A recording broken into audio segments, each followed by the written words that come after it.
Hello everyone, আশা করি সকলেই ভালো আছো। আজকে আমি একদম অন্যরকম একটি ডিজাইন টিউটোরিয়াল নিয়ে চলে এসেছি। আজকে আমি একটা পিকক মোটিভের ডিজাইন করে দেখাবো তোমাদেরকে। আশা করি তোমাদের ভালো লাগবে। ভিডিওটা স্কিপ না করে পুরোটাই অবশ্যই দেখো ডিজাইনটা। আশা করি ডিজাইনটা তোমাদের ভালো লাগবে। পিকক ডিজাইনের স্ট্রাকচারটা আমি অলরেডি আগেই করে নিয়েছিলাম অফ ক্যামেরাতে। তোমাদের যদি কারো জানার বা দেখার থাকে তাহলে অবশ্যই আমাকে ইনবক্স করতে পারো অথবা কমেন্টের মাধ্যমে জানাতে পারো। আমি তাহলে তোমাদেরকে আবার একটি পিকক ডিজাইন টিউটোরিয়াল করে দেখাবো একদম প্রথম থেকে। মেহেন্দির যে কোনো ডিজাইনের মধ্যে পিকক ডিজাইনটা আমার ভীষণ প্রিয় একটি ডিজাইন। তোমরা বেশিরভাগ টাইমেই দেখে থাকবে যে কোনো ডিজাইনের মধ্যে আমি পিকক মোটিভটা কিন্তু অ্যাড করে থাকি। আমার ভীষণ ভালো লাগে পিকক মোটিভটা, এবং একটা ডিজাইন কিন্তু পিকক মোটিভ যদি থাকে তাহলে সেই জিনিসটার কিন্তু অন্যরকম দেখতে আলাদাই সৌন্দর্য লাগে। পিকক ডিজাইনের স্ট্রাকচারটাই হচ্ছে মেন ব্যাপার।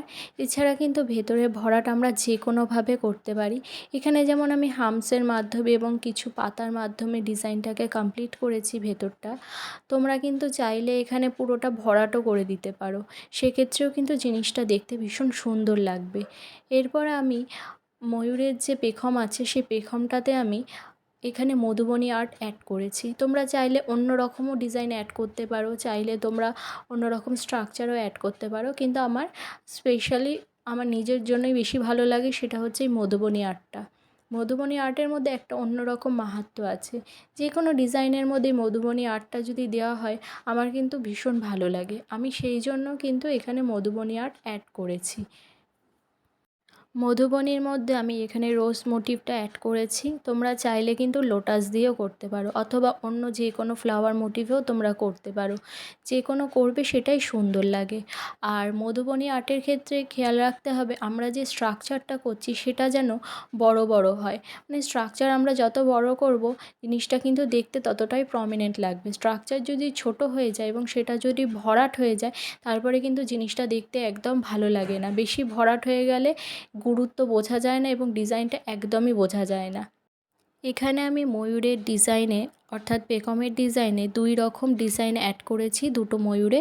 এরপর বেসিক কিছু আমি মোটিভ অ্যাড করেছি ফিঙ্গারের ক্ষেত্রে, সেখানে আমি কিন্তু অবশ্যই ডটগুলো অ্যাড করে দিচ্ছি পরে।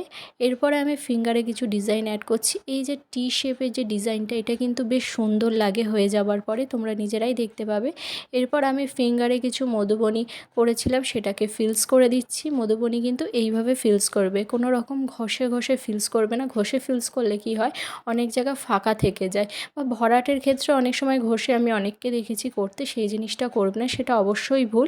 এরকমভাবে যখন ভরাট করবে তখন পুরো একদম মেহেন্দির টিউব থেকে ভালো করে মেহেন্দি নিয়ে সেটাকে পুরো ভরাটের চেষ্টা করবে যাতে কোনো রকম ফাঁকা না থাকে। এইভাবে তোমরা যদি কাজ করো তাহলে কিন্তু তোমরা কোনো রকম কিন্তু ফাঁকা বা কোনো প্রবলেম কিন্তু থাকবে না। বেশ সুন্দরভাবেই ভরাট হবে এবং রং আসার পরও কিন্তু জিনিসটা ভীষণ সুন্দর লাগবে।